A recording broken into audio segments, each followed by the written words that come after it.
The boardroom, the field, the leadership table. To most, it's just the office. To me, it's the arena. Welcome to In the Arena with Stephanie, the briefing room for high-achieving Christian women navigating the complexities of male-dominated industries. I'm your host, Stephanie Brown, CEO of Her Authenticity, leadership coach, and master Christian life coach. You aren't in these spaces by accident. You are there on assignment. I believe that when you lead with biblical excellence, success is the inevitable overflow. Through this podcast, we're reclaiming your kingdom authority and expanding your corporate influence, equipping you to lead as the authentic ambassador you were created to be. Let's step into the arena. Hello and welcome back to In the Arena with Stephanie. I'm so excited about today's episode. I will be answering a few questions that we have received from listeners of the podcast. I received quite a few questions. I will not be able to go through all of them today, so I've selected 3 today to answer, and we may do another episode next week to answer more questions or save some of those for a later episode. So let's dive in with our first question. Question 1 said, what part of your identity took the longest to accept? Now, this is an interesting question because honestly, I had not thought about my identity in parts. But as I stopped and thought about it, I was able to think of my identity in parts and able to provide you with an answer today. So if I were to label one part, I think, first of all, I think there were probably different parts, but I would say the longest was connecting my identity as a child of God to my career. And I don't mean, my prayer life and, my relationships and, the Monday through Friday work that I do, but specifically, I am talking about, being a Christian woman, knowing that I am loved, right? And that Christ's love is not based on what I do. Christ loves us, period. So knowing that my worth was not based on what I did and understanding this truth and validating this truth in so many different areas of my life, stepping into the arena, this truth didn't seem to hold. And it's not the truth that Christ loved me. It's the truth that my value isn't based on just who I am, but it's based on what I do. It's based on basically, a whole different operating system. So what I came to realize is that in the arena, I was being shaped more than I realized by how the arena operated. Now, I'm not talking about my convictions or my Christian values. Those weren't changing. Those weren't being shaped.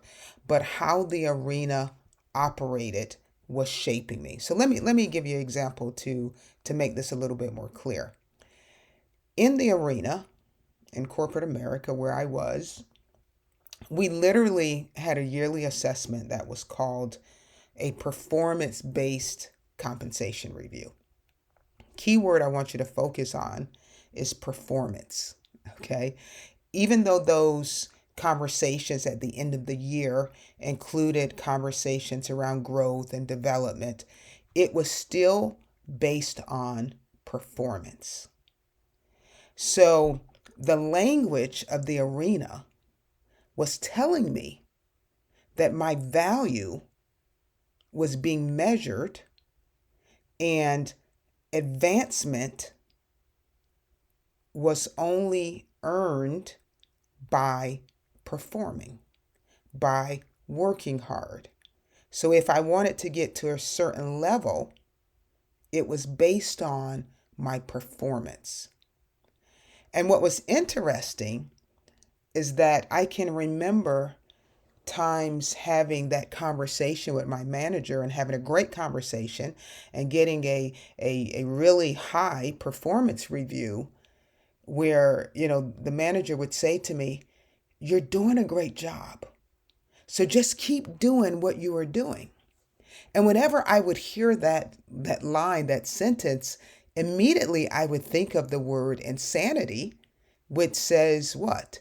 You do the same thing repeatedly, right? Expecting different results. So in my mind, I'm thinking, how could I keep performing the way I am and expect to advance? And I understood, what they were telling me, that basically I was on a road that was leading to something better for me, but really it meant not keep doing what you're doing, but work harder, perform even more to get to that next level. Now, I am naturally wired where I think about systems and I think about standards and measurable results. So, the culture of this performance, it didn't really feel toxic to me. For a long time, it felt like it was fine. But really, what it was doing, it was putting us in a performance trap. It was basically, speaking the language of, hey, perform, work the late nights, burn the candle at both ends. And in my mind, I accepted that because I said, it's just a season and it's not going to last forever. I also would hold myself to a higher standard and thought that's okay. That's just what we do here in the arena. But over time, it became exhausting. I was starting to burn out, and it wasn't really producing what I thought it would produce. But that's when the shift happened for me. I stopped trying to advance and I started focusing on representation. Now, before you get all excited, it wasn't ethnic representation or gender representation, but it was the representation of Christ, being that ambassador that he has called me to be in this arena. Now, I still was doing my best work, but I was now approaching it from a different place in my mind, from a mindset shift. It was a different identity. I wasn't performing now for a result, but instead I was stewarding from the calling and the purpose that God had given me. And this didn't mean that, I started carrying a large Bible to work and praying out loud in the halls and over my food and preaching to everyone I saw. No, that's not the approach that I am referring to. But it basically meant that as I approached my work, as I approached my decisions and how I responded to various situations, I now leaned more on Christ and on his word and being that ambassador. How would an ambassador respond to this? What decision would an ambassador of Christ make? And as I began to do more of that, I began to see results from this mind shift. I can remember, receiving a raise from a manager who, by her own admission, said, that she didn't want to give it to me. She said to me, "Hey, I don't really want to give you this raise, but my leadership said that I had to make it happen." And I kind of understood maybe a little bit where she was coming from because I was still new in the position. I was still learning. I was still growing. But this was happening, right? This increase was happening, and it was coming from someone who wasn't in my corner. Think about that for a second. And the thing is, I didn't have to negotiate it. I didn't have to self promote myself. But I believe that God moved on my behalf through someone who wasn't even rooting for me because I had aligned myself with his purpose for me being in the arena. You know, it reminds me of Psalms 23, where it says that he prepares a table before us in the presence of our enemies, right? He gives us that favor, and favor doesn't follow a formula. Favor isn't about logic, and it's not about performing. I'm wired such that I like logic. I want to know why.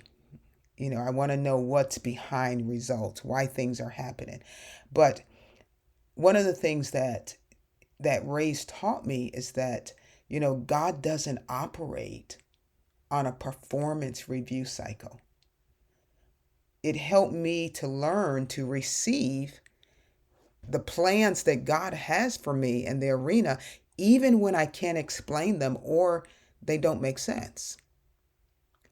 So, to summarize or answer the question of this listener, operating from my identity instead of performing for results was probably, it probably took me the longest. It was a hard shift for me, but it was well worth me putting in the time and the work to see that transformation come into fruition. Because, when you know who you are, I mean, really know who you are, everything changes. And when you start living your life in all areas, knowing who you are and whose you are, even the people who aren't in your corner can become instruments of promotion and advancement. And so this isn't strategy, it's just how it looks when the daughter of the King of Kings shows up to work and be the ambassador that he has called her to be. All right, question number 2. How did stepping into your arena change the way you see your purpose? Another great question.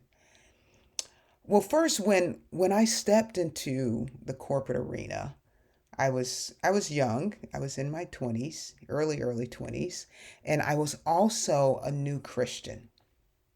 And my initial thoughts were, wow, I'm in this corporate giant.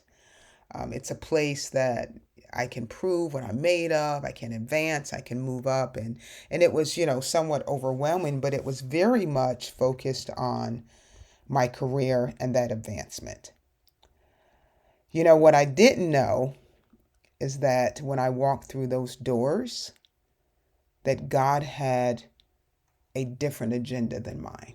And like I said, I was a new Christian and was learning that his ways are higher than my ways and his thoughts are higher than my thoughts, and that his plans are definitely not the plans that I lay out for myself. And so, as I said, I was focusing on building this lucrative career, but he had an assignment for me in the arena. And sometimes what we think of as our career and the assignment aren't always the same thing. Honestly, it took me a while to see that and to understand that it's not the same. Now, that doesn't mean that you have to separate the two, but it's understanding how the career plays a part in the assignment. You see, the assignment and the purpose and my purpose wasn't as visible to me when I first entered the arena. As I said, the potential of advancing in my career, that's what I heard the loudest. That's what I saw. But as time went on, I began to focus on my assignment. I began to focus on my purpose. I began to to be who God had called me to be, and that's his child, that's his ambassador. And what I didn't know is that my coworkers were seeing this as well. Because there were times when they would pull me aside, or maybe we'd have a chat at lunch or on a business trip, and they would say things like, "Hey, can you say a little prayer for my family member?" Or they'd bring up something they heard in a sermon or read in the Bible, and they wanted to talk about it. Or they would ask questions, about my faith and my values.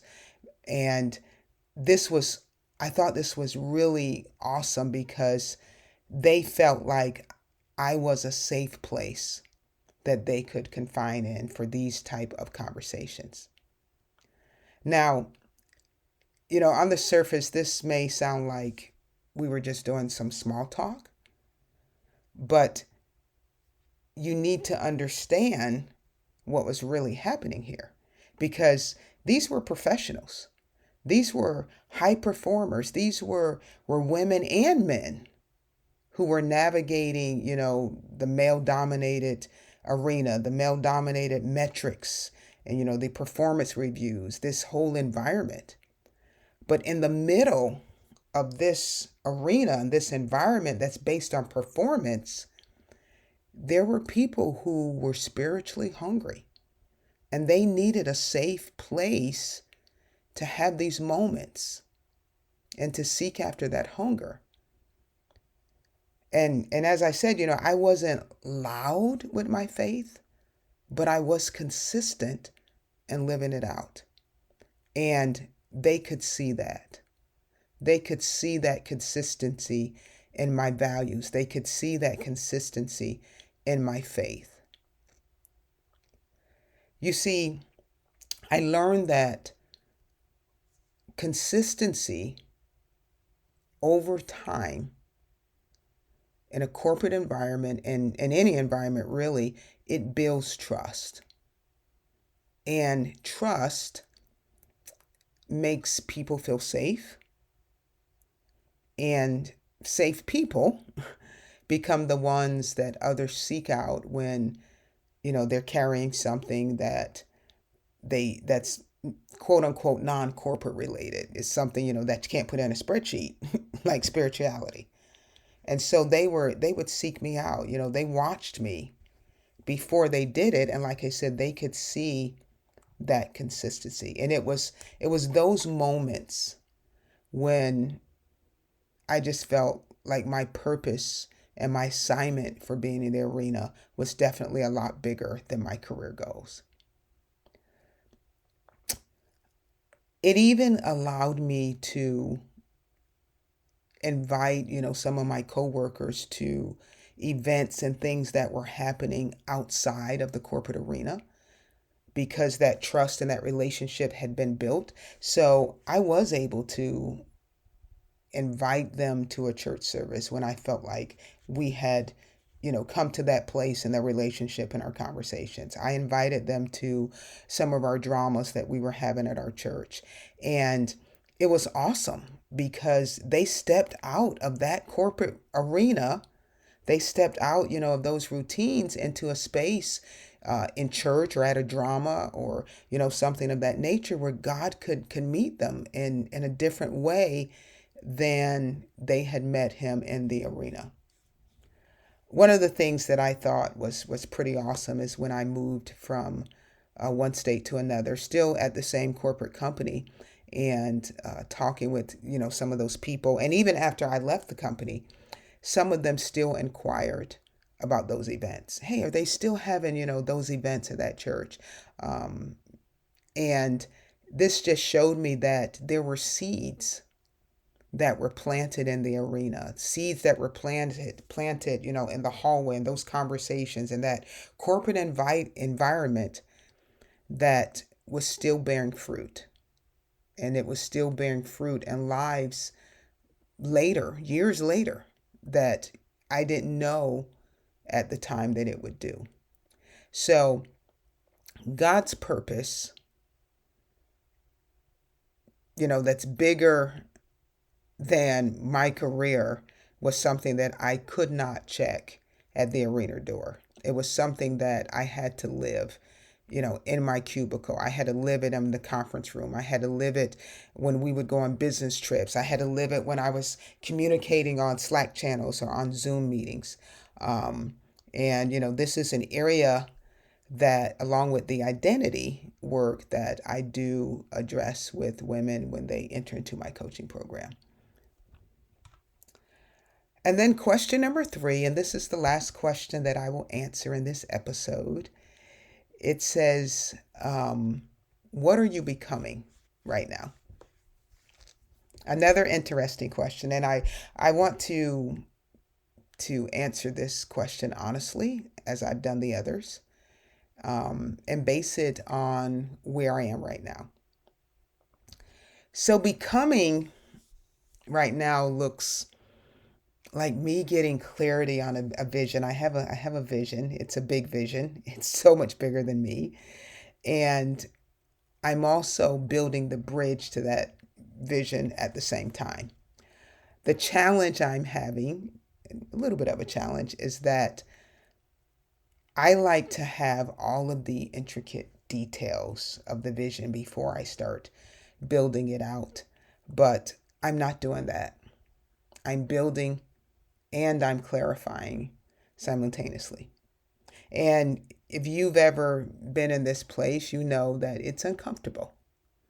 So, one of the things I'm doing is I'm becoming um, comfortable with some uncomfortable spaces because, here's my reality. Here's where I am right now.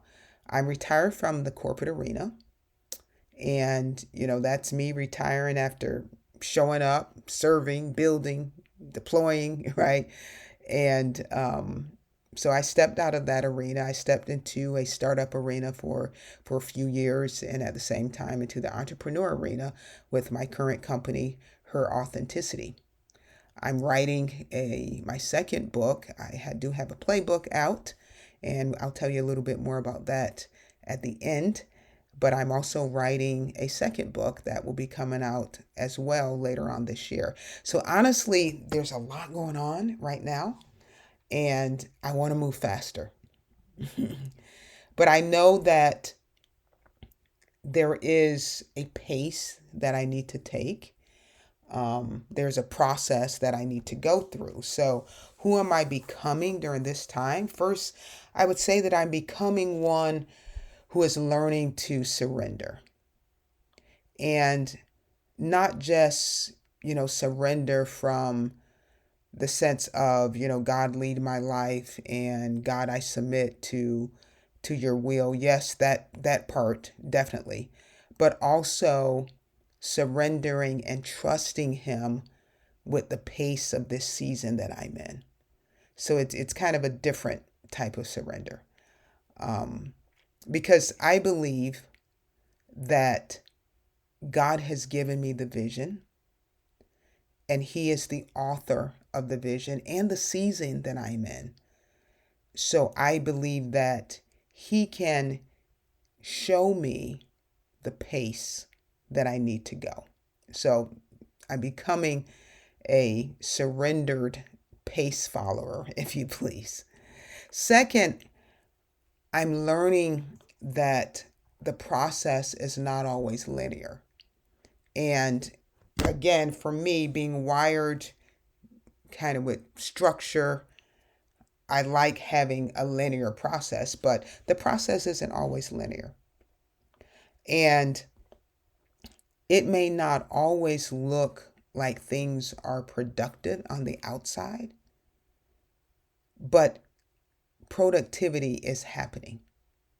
And sometimes I just have to step back and build the bridge to the vision just one plank at a time, because the bridge, that whole experience, is part of the story. And then thirdly, I would say that I am becoming a stronger leader who is focused on leaving a legacy. One of the reasons I built my company is because I want other women who are high achieving Christian women to be able to operate in the arena from a place that is rooted in their identity. I don't want them to feel like they're just surviving or that they have to perform, but I want them to understand that, hey, they can be grounded in who God created them to be and still be successful in their career and in the arena without losing out in their relationship with God, without having to balance career and their Christian life, because it's not about balance, it's about harmonization in the two. And really, this was one of the motivations behind this podcast and behind the new book that's coming out soon about being an ambassador in the arena. So that's where I am. I'm building, I'm surrendering, and I'm leaving legacy. I'm becoming a stronger leader that's leading legacy. So that's it for this episode. Maybe next week we'll do a few more Q&A. Let me know if that's what you want to hear. You can respond below in the comments. But I want to thank you again for listening to this first season of In the Arena with Stephanie. We have some exciting things coming up in the next season 2, and I'll share some of that with you next week. But if today's episode and this season has inspired you, go ahead and share it with another woman who is navigating through the arena. Also, if you have not yet subscribed, go ahead and subscribe, and leave a rating, because your support will help us to reach more women who are on this journey to become ambassadors in their arenas. Again, don't forget to grab my new playbook, The Balance Myth, God's Woman in a Male-Dominated Arena. The link is in the show notes. And until next time, be the ambassador, because kingdom authority and corporate influence is yours.